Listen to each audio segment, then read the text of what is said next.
Hi, this is our last segment. Welcome to it. And it really goes a lot deeper into the lessons learned and also what the vision was of the Freedom Convoy and the work that still lies ahead of us to make a positive shift in how we guide our country of Canada forward. We look deeper into the leadership lessons and leading through the storm, and also what was learned during the Freedom Convoy in Ottawa, and what we can do collectively towards having peaceful, open dialogue where all voices are heard and honored moving forward. Again, Tom Marazzo is giving it, and there's lots of leadership lessons to be had in this final segment. I hope you enjoyed the first three. I think you're going to enjoy the fourth. It's a little longer, it's 45 minutes, but you're going to get a lot out of it. So this is our final segment, and then I'll be back to wrap it up and close. Thank you so much for being a part of this wonderful interview we had with Tom Marazzo. Enjoy. We talked about the vision of the convoy, and that was then the mandates. Yeah. How has it changed since now the fun's over in Ottawa? No more bouncy castles, no more Christmas events. How's it changed? How's the one thing I can tell you, and I don't know the specifics, and I'm purposely okay with not knowing the specifics, because we've constantly communicated to people every time we do media. There's no version for the government to say, oh, that's Osama bin Laden. You know, there's no head of the snake that the authorities can just cut off. It's always been an organic grassroots movement. In the truck convoy just provided a blueprint for other people to emulate, because they did see that it is effective in certain ways. It's also very inspiring. It also gives people a focal point to say, there are other like-minded people out there that think the same way I do. I'm going to go to a rally, and my hope is I'm going to meet other like-minded people, because I can't talk to my family. I can't talk to my coworkers. I can't talk to my neighbors. So I'm going to grow my network by going to one of these rallies and meeting other like-minded people. And I hope I meet somebody from the area that I live. Mm-hmm. And so it's important that the demonstrations or the rallies or the protests, they continue so that we can network and still keep up the pressure and still communicate to the governments that, look, we're not pleased with you. We're really quite unpleased. And we as a public must continue to keep the pressure on the politicians, whether they ignore us or not. They still have to know every time they look out their window, there's a large crowd of people that are furious, right?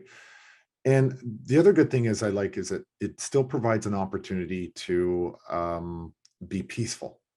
You know, I did a 6-month course, but there was a residency for 3 months, and my next door neighbor was from the Czech Republic.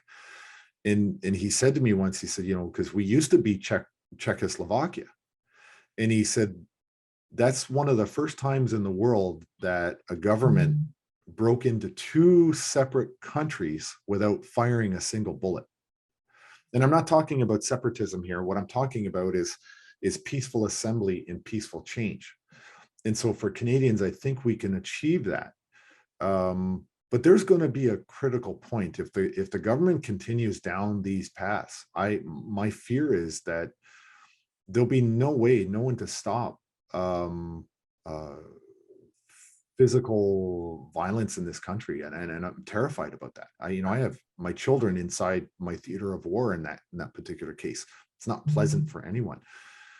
And so I think we have to still, no matter what we do, focus on a peaceful resolution. And when you talk about focus and you talk about the mandates at a let's say at a tactical level, while we were in Ottawa, I identified 3 things that I constantly communicated to everybody every single day. And when my military friends showed up to help me out, in the military jargon, we call it the commander's intent.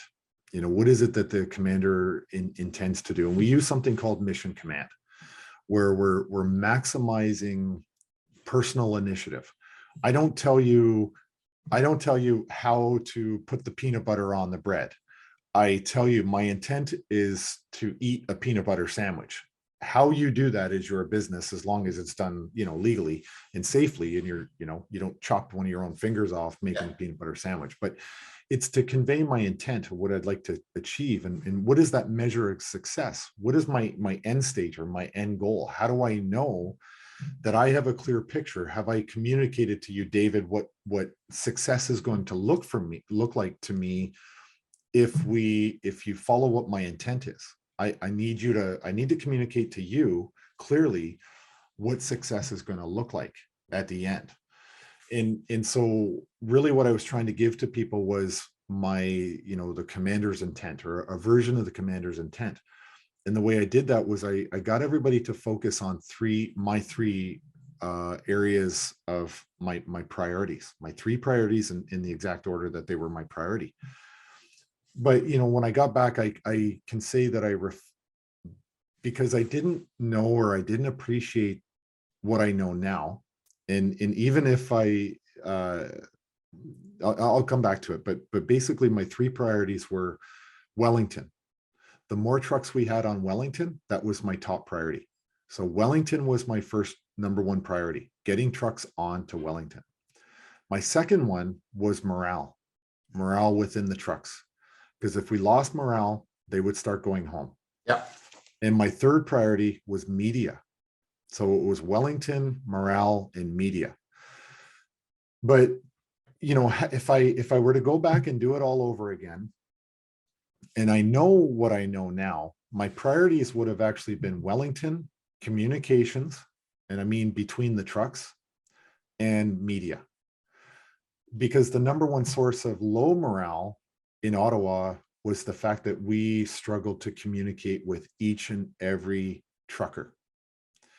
And so that was the number one thing that I misidentified. Because in the military context, I just took for granted that everybody knows their chain of command and have radios to talk to each other. And I assumed that the trucks had their own radios, their CBs, they could talk to each other. And, everyone's got a cell phone, and they would just naturally share each other's phone numbers. But that wasn't happening. And it was the number one source of low morale amongst the truckers for I would say, 15 out of the 22 days that I was there. And, the reason I know it was an issue is because it was never communicated to me that communications were that poor. So that message didn't communicate backwards to me. And on day 12, I stood in a room with about 60 truck captains and people in various leadership positions on their streets. And I said, raise your hand if you have no idea who I am. And I would say 2/3 of the room put their hand up. Oh boy. And I said, I would have accepted that on day 5, 6, or maybe 7. But on day 12, this is unacceptable. And I'm going to share, my part of the responsibility for that. But you guys now take a picture of me. Get out your phone, take a picture, and you go back and you tell the people on your streets, this is the guy in there that's coordinating a lot of decisions that are going or on behalf of you in your life. You need to know who the team is there. Pushing this, because you've all heard about a headquarters, but you don't really know who's inside it. And so first thing I did is I admitted my responsibility in that situation. It was my failure to recognize it. So if I were to redeploy again, not knowing what I know now, I would have made the same mistake, right? And it's important to identify and communicate perfectly to the people that are subordinate to what you're trying to do, that they understand the vision and the priorities. If the lowest person on the totem pole has no idea what the forward vision of the company is, then you could never, you're never going to get people to utilize their own personal initiative. if they're constantly waiting to be told what to do. And I've told this to my students, and I've told this to my son, and I've told them this. Some of my students, I had a great class. One of my first, it was my first semester. It was a great class of really, really smart students. And on the last day, I pulled them all out into the hallway, into this really comfortable seating area. And I said, look, we're out of the classroom now. And I want to tell you the guys this. If you get a job when you're leaving here and you don't relieve the anxiety of your supervisor or your immediate boss, if you fail to relieve their anxiety about situations or issues that come up, that means you're not demonstrating any personal initiative. If you don't solve problems for your boss before they become a problem, then what is your true value? Because anybody can be a programmer. I could literally hire a high school kid to be a programmer, but your boss doesn't want to babysit you. Your boss wants you to solve problems. And if you don't understand that you're there as a problem solver, then you have misread your role in that company. And so, when it comes to layoffs, if you're the person who is always telling your boss, look, this was a potential problem, but this is how I solved it. And, when it comes to layoffs, you're going to be the last person your boss lays off. You'll be the last person. If you've ever worked with problem solvers, as your staff or employees, how it's like a breath of fresh air versus the people that always come to you. And, it's called putting the monkey on your back. It's like, oh, I told David it's his problem now. I'm not responsible for that problem. What do you want to do? That person under layoffs will be the first one to go. The people that don't solve problems are always the first ones to be laid off. Yeah, and I teach sales to entrepreneurs, Yes. and that's what I say. I say, you're essentially your problem solvers. Yes. Yeah. And you solve problems by doing what you do, right? Yes. Yeah. But as a leader, conversely, as a leader, your job, it boils down to, in my mind, and it depends if you're it's your company or you've been hired as a manager, you have the legal authority to make decisions. And so as a leader, what it really boils down to, in my mind, it's very clear. Your job as a leader is to make decisions. That's it. If you look at it in the terms of the lowest common denominator, your job is to make decisions. You make the decisions and then you give guidance on based on the decision that you've made. And that's why your staff come to you and tell you things, because they want a decision. And there's a lot of great books out there, but my favorite business book in the whole entire world is called The E-Myth. E for entrepreneur, with Michael Gerber. Yeah, I had incredible. My show a number of years ago twice. So yes, it's such an incredible book. I give it out as gifts to people I know that are entrepreneurs. And there's a great thing in there. He talks about big corporate CEOs don't actually have drawers on their desks, right? Because if there's paperwork sitting on their desks or stuffed in their drawers, then they're not actually making final decisions. They're letting stuff linger. And they need to train their staff or their employees to put them in a position where they can make those decisions and then go out and monitor the effect of the decisions, right? And to not get bogged down in all those nitty-gritty details. And as a leader, you can't take on that monkey when they drop the monkey on your back. You have to learn how to say, no, stop. You're not putting that monkey on my back and therefore tasking me to do your job. I hired you, or you're here to do that job. You're here to solve that problem. Go back, solve that problem, and then just brief me on a solution. And I'll make a final decision if I need to. But just come to me if you want me to make a decision, but don't expect that I'm going to do your job for you.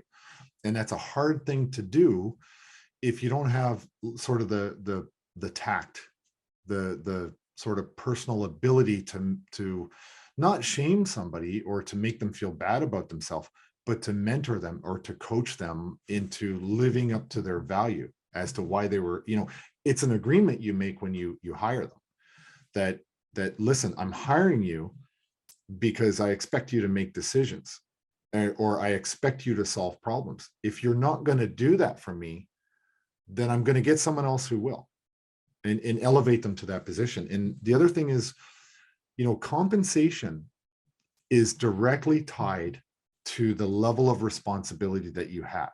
Yeah. So if you're working at Tim Hortons, you're a high school student and you're just making coffees, you're on the coffee station, your pay is the lowest pay.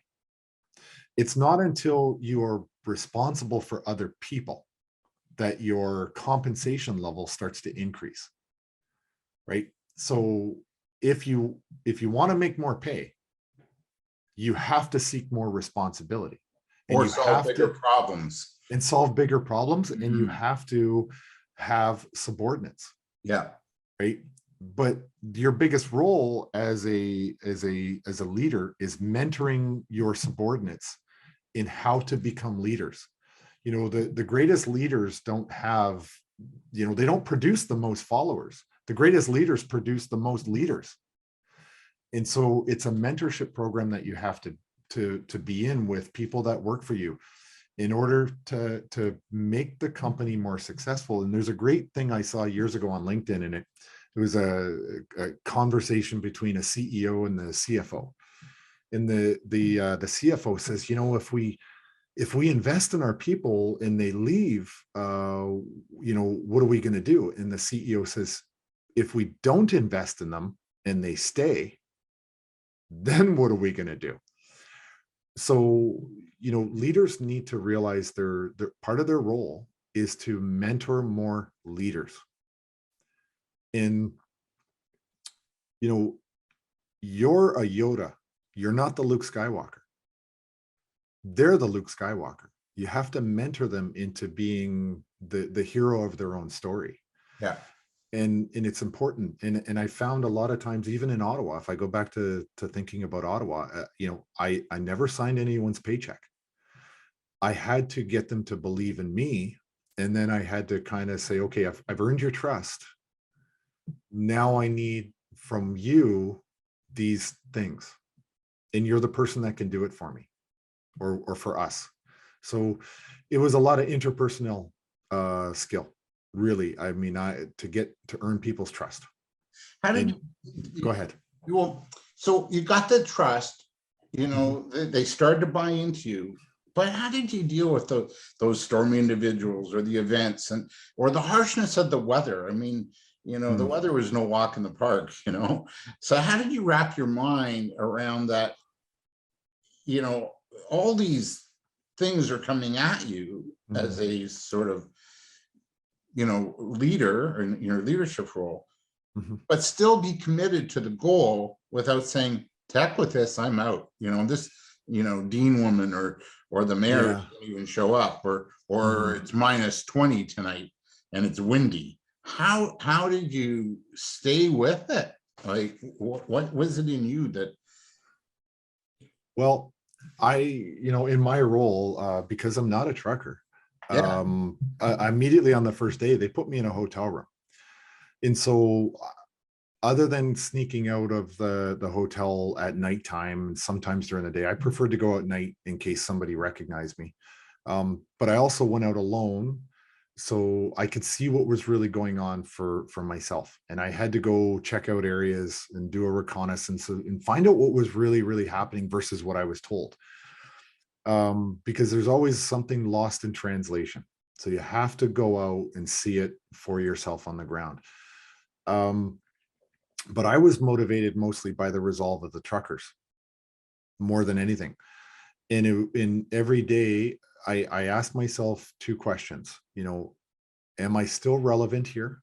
Am I still contributing?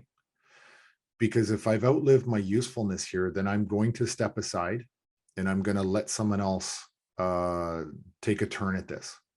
And there was about a day and a half. I'm not going to lie. There was a day and a half. I felt a little bit lost. I felt like maybe I was no longer required. I was no longer needed there. And I talked to a couple of other people, and they said they felt the same way on occasion as well. They, their purpose wasn't so clear, after day, if not a lot of activity really happening. But that all changed when the police started to change their approach to us. Mhm. So then I was kind of renewed in my purpose there. And everybody's filled with doubt. And you have to acknowledge that you have some doubts about your role, about your own abilities. And you have to not be afraid to talk to people about it, and to ask people. I remember being in a room and we were planning to do something. And at the end of it, I looked around the room and I said, listen to me right now. This is what I want to do. This is the plan I think is going to work. But I want to hear anybody. I don't care. Don't be afraid. Speak up. Is there something wrong with this plan?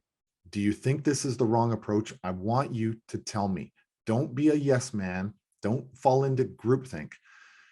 You tell me right now if this is something that you think is wrong. And nobody spoke up, which is kind of encouraging, because I demanded that they tell me the truth. Mhm. And everybody kind of came back and said, no, I think it's a good plan. I said, all right. And there was another case. I had a conversation with Danny.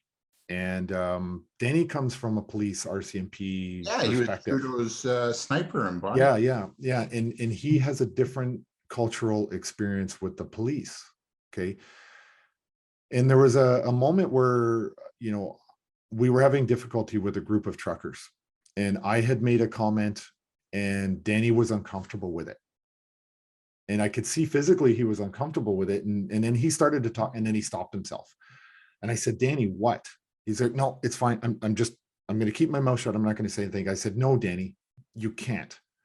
I need you to tell me what you're thinking. I need to hear this. And doesn't matter what my reaction is going to be. I need to hear what you have to say. And so he told me, he said, if you do this, those truckers are going to feel like you're abandoning them. He said, it was how I felt when my teammates with Trudeau's protection abandoned me. And I said, Danny, don't ever again feel like you can't express yourself. You have to. I depend on understanding your thinking. And so I don't know if that, he was just uncomfortable. Maybe he just didn't come from that culture of telling truth to other people in that way. But I need people to tell the truth. I don't have time for yes men. Right? The world is full of yes men that are trying to climb a corporate ladder. And what do? When they do that, they step on the backs of people to get to the top. Yeah. And I don't want to hide out like the mayor did, or they don't. Yeah. Yeah. And Danny's my brother in Ottawa and in this fight. And I want to know everything Danny has to say. And it doesn't mean that Danny and I have to agree, but we have to talk because he's a key piece of this. Yeah. And together you're stronger too. Yeah, we're stronger. We're stronger. And you got to be able to say, listen, I disagree, Danny, because this, that, and the other thing. And then you got to be able to argue sometimes too. You got to be able to disagree. Yeah. It's the only way that you actually do get better. You got to keep it respectful, obviously, but you have to be able to tell the truth. And a lot of people ask me, I don't know. I struggle to understand what people see in my public speaking. Why it's different than what they've seen from the other people that had a voice also in Ottawa. But at the end of the day, it's very clear. Everybody understands that it's coming from a place of honesty. Yeah. Because the truth is incredibly easy. Yeah. And I said before, you have a calm, sensitive demeanor. And I think that sensitivity, your authenticity, your heart shone through. Yeah. Right. And I think when you, rather than your ego, and there are other people that had they have the social media channels and things like that. It was a bit more about the ego, right? Yeah. I want to kind of, I've got a few more questions to ask. And one was, you know, you saw your team suffer. You saw Tamara and the arrests, and people get arrested. Some might chime in and say, oh, good, they got arrested, depending on your perspective. But others think that the arrests were pretty harsh. Where do you stand on this? And how do you deal with that angst of seeing your colleagues going through these kind of challenges? And you went through these challenges too, in terms of having your bank accounts frozen and, you know, so how do you deal with the angst of and the emotions of those sort of events and still maintain your demeanor, Tom? Well, I'll be honest with you. We had talked a few times about understanding the level of resolve that we had. And I was prepared to be arrested and to not abide by the conditions, knowing full well that I could be incarcerated at 2 to 3 weeks. Okay. And I have young children. My youngest is 6. I've got a family. I know they depend on me for many, many different things, right? As a father. But I felt, for me personally, it would be worth being arrested and not abiding by ridiculous conditions. And so I was very resolute in my own personal decision to do that. And I was extremely inspired by Tamara's personal fortitude and willingness to do the same. And everybody had to make that personal decision. When Chris Barber was arrested, I don't think that the conditions on him or the personal situation he was in allowed for him to say, okay, no, I'm going to be incarcerated for however long it takes.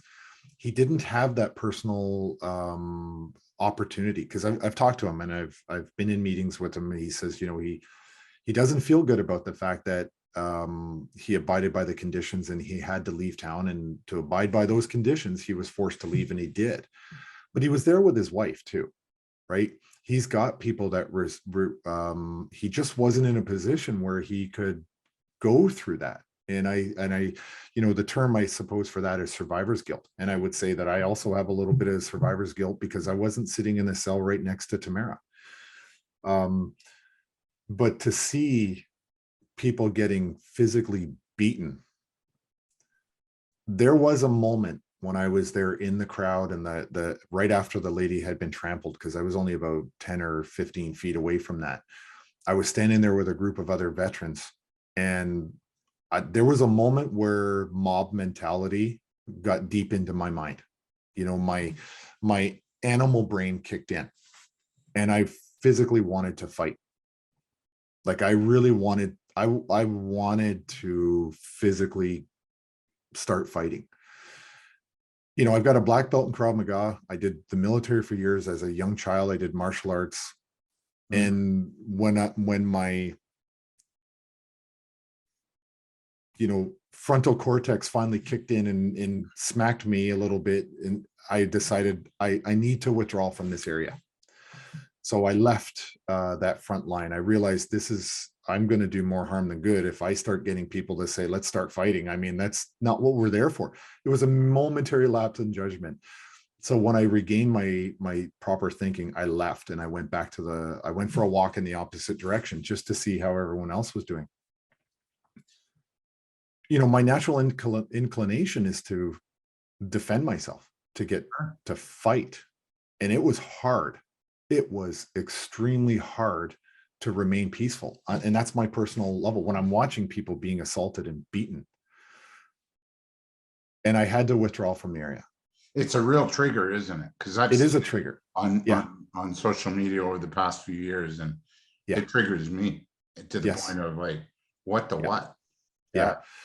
So, you know, in slow time, I was willing to be arrested and incarcerated. In fast time, there was a moment of weakness where I wanted to fight. Like, and I'm talking bare knuckle brawl fight. But you're not going to win against people that have body armor on and helmets and batons and guns. Yeah. So it wasn't a fight that anyone could win, and I wasn't going to lead people to their certain harm. So I left the area. It was the smartest thing I could have done in that moment. And it was one of the hardest moments I had while I was there too. I had several, but that was a really difficult one. You know, I listen, you can't see it, but I do have scars all over my face from fighting as a child. Okay. And on my body and stuff from fighting. I grew up in a very rough town. People don't understand how rough and tough Niagara Falls is. But growing up there, there you can do sports and you can do fighting in the streets. That's your two options. And I did kind of both. Yeah, I remember I interviewed and kind of connected a little bit with a number of years ago with Spider Jones, who grew up in Windsor, and he had an interesting history growing up with the law, and then he became a boxer, and now he's an inspirational speaker. Tom Marazzo is our guest. We're going to wrap this up, but before we do, Tom, I have a few more questions. Sure. And I'll lead with this. What did you learn about yourself during the past 4 to 5 months as you stepped into a freedom fighting role? What did you learn about yourself? Oh, that's a good, hard question.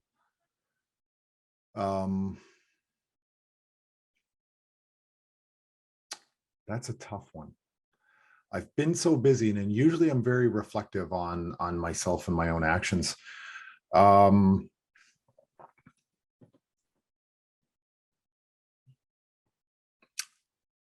There's a lot there to unpack. That's probably the hardest question someone's ever asked me since Ottawa. What I learned about myself. Is it your? I would say here's the one thing that I reaffirmed. Okay, it's not a new thing I learned, but it's something that I reaffirmed. Okay. Is that I've never in my life been afraid of failing, ever, because the things that I've learned through failure far exceed the things I ever learned from just being successful the first time. And I'm terrified of not trying. I'm terrified of being the guy that couldn't be bothered. That for me is unacceptable, and it always has been.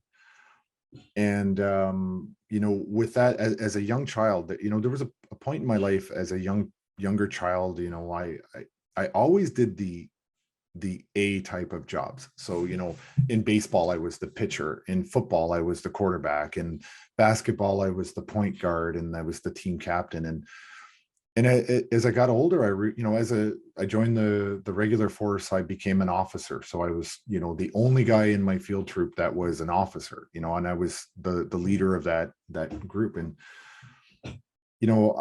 various positions, I was the officer in charge of, different organizations. And as I got older, I started to reflect on, are you really all that successful in all these front jobs?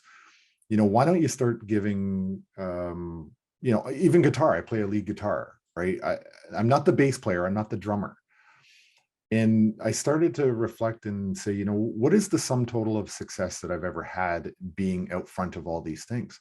So I started to think about, maybe I should start looking at being the drummer, the backup guy, or the guy in the background, And so when I went to Ottawa, I had an expectation I was going to be the drummer or the bass player, or this, that, or the other thing. And in a joke that I spoke to a few people. I said, look, when the book is written about this convoy, if I'm never in the book, that'll be a win for me.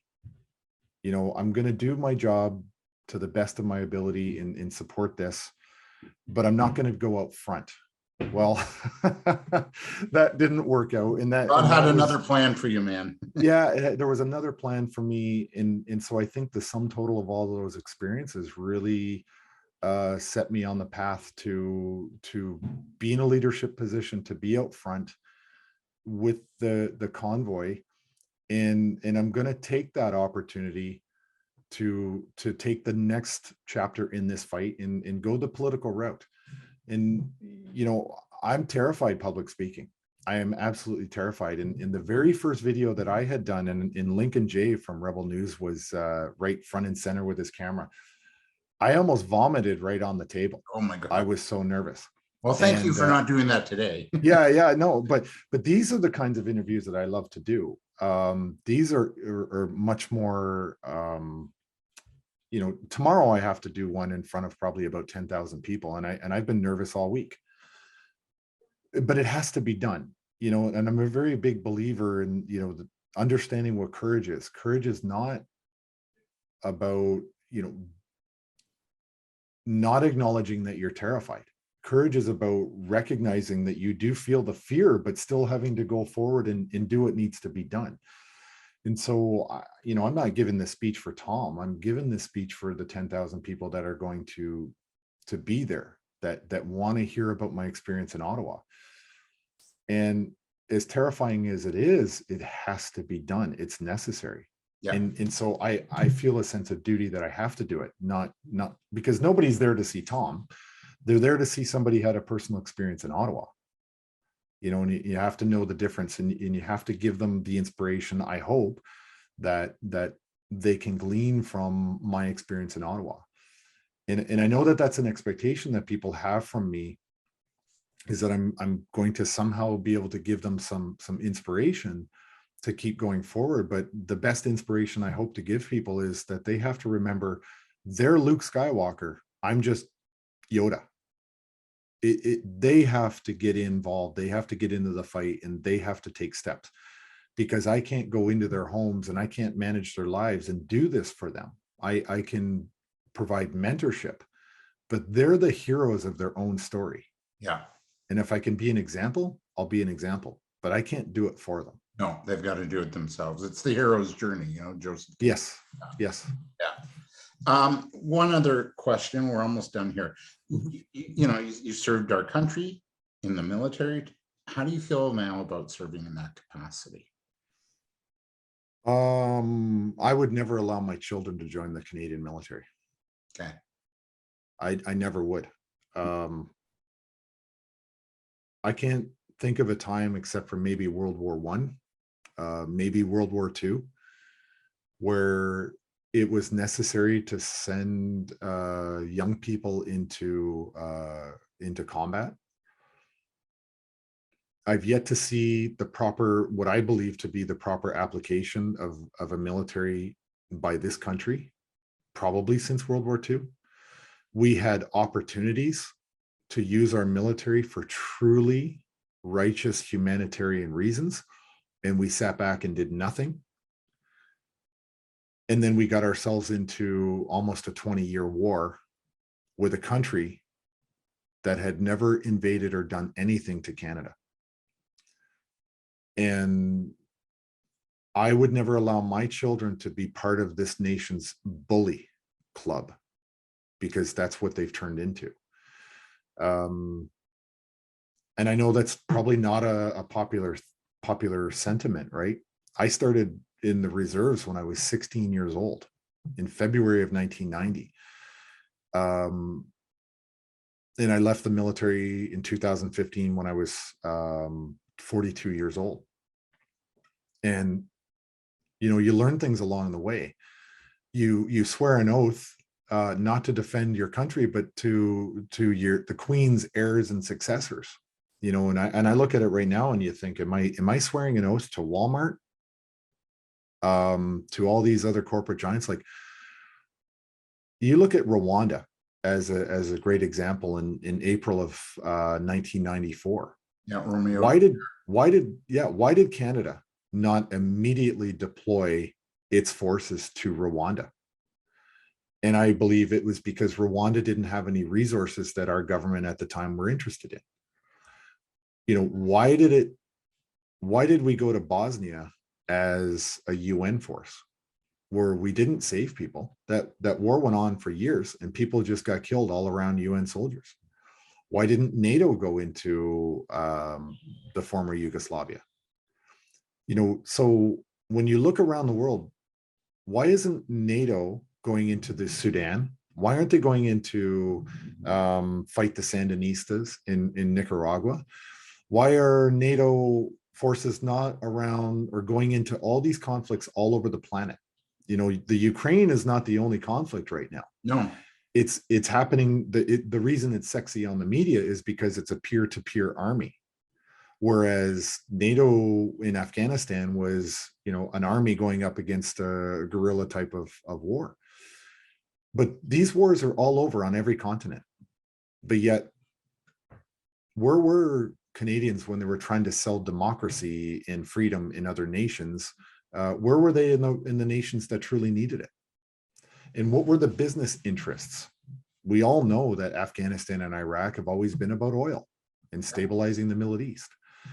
And so I would never allow for my children to join the Canadian forces for as long as they're fortifying or supporting corporate interest, as opposed to true freedom and democracy. Nicely said. Yeah, and it's not only it's business interests, it's drug cartel. Yeah. Yes. All that messy stuff. Last kind of question. The other, I'll ask one more, and that's where to connect with you. But for those watching, what are 3 key traits you must have to lead during the storm? And for your you must have a resolve, and you must have just unwavering determination to accomplish whatever your mission is.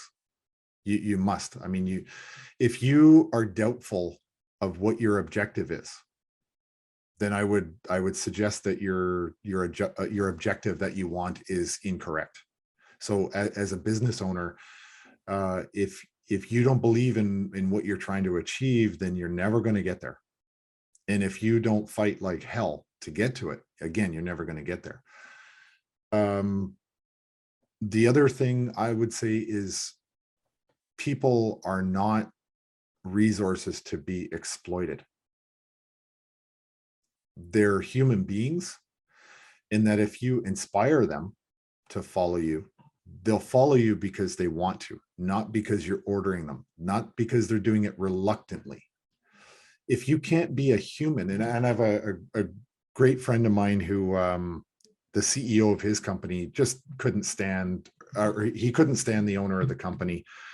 And my friend had 2 daughters, and the joke used to be, "Oh, hey, how you doing? How are your sons?" "Oh, yeah, my daughters are great, thanks." Just the lack of sincerity. And in the moment you lose sincerity with your people, is the moment you stop becoming human or viewing them as anything other than a resource to be exploited, you'll lose them. They'll never follow you because they're inspired.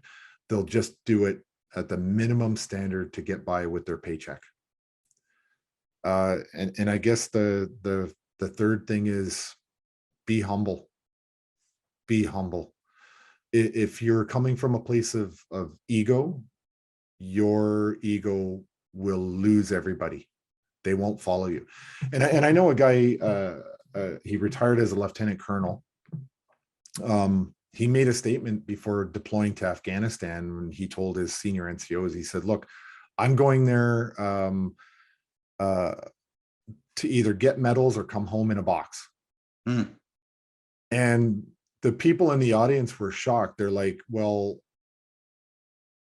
I'm not going there to get you medals, and I certainly don't want to come home in a box. So check your ego, leave it in your locker." Ego is a huge problem. If you believe that you're better than the people that are that you're leading, they'll see through that right away. They'll never follow you. You have to be humble, and you have to be respectful. And if you can't be humble, then I don't think you can be overly respectful to what it requires. It's a nice place to sort of end. Yeah. Tom Marazzo, I want to thank you so much for this. I hope we stay in touch. Where can we connect with you to learn more, and also maybe support you in your political campaign? Well, 2 places right now. I'm actually mostly on Twitter, just under Tom Marazzo, which is great because I'm actually able to reach out often and just connect with a lot of people. The other thing is I'm also on LinkedIn, as you know. That's how you and I connected. Yeah. But we're starting, me and 4 other veterans, we've created a steering committee in a nonprofit organization called Veterans for Freedom. So it's it's veteransforfreedom.ca. And it's the full word FOR. So veteransforfreedom.ca. And we're launching the website tomorrow. Oh, wow.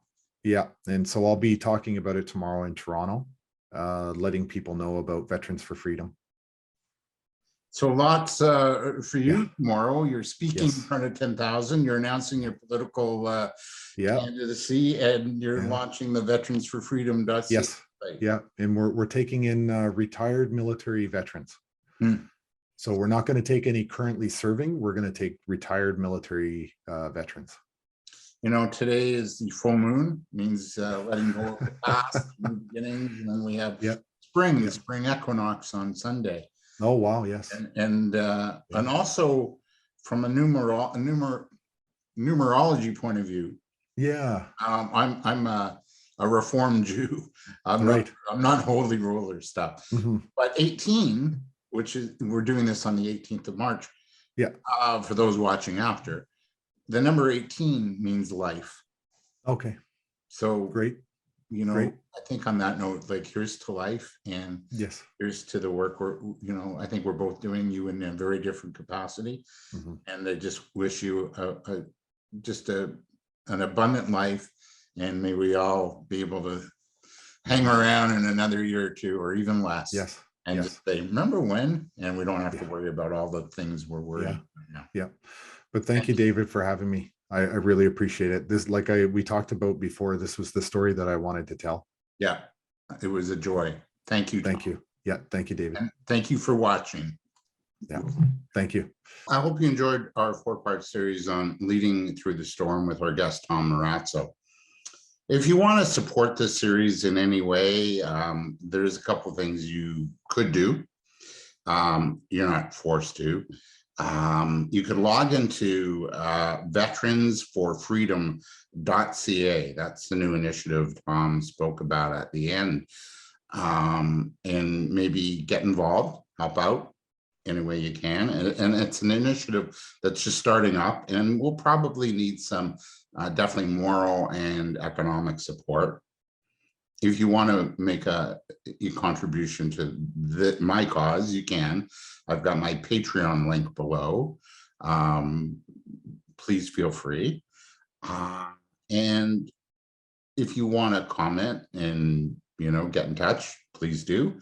All the links are below. I want to thank you for taking the time to watch and hopefully learn. Hopefully you got some value from our journey, or to our journey with Tom Marazzo. He's a true class act, very gracious, and I think I expect to see really interesting things from him moving forward.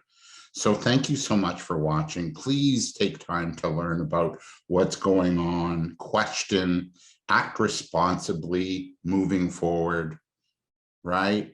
But, take time to learn and to lead in a fair and just manner. That would be my ask. Have a really good rest of your day or evening or wherever you're at. And again, thanks for watching.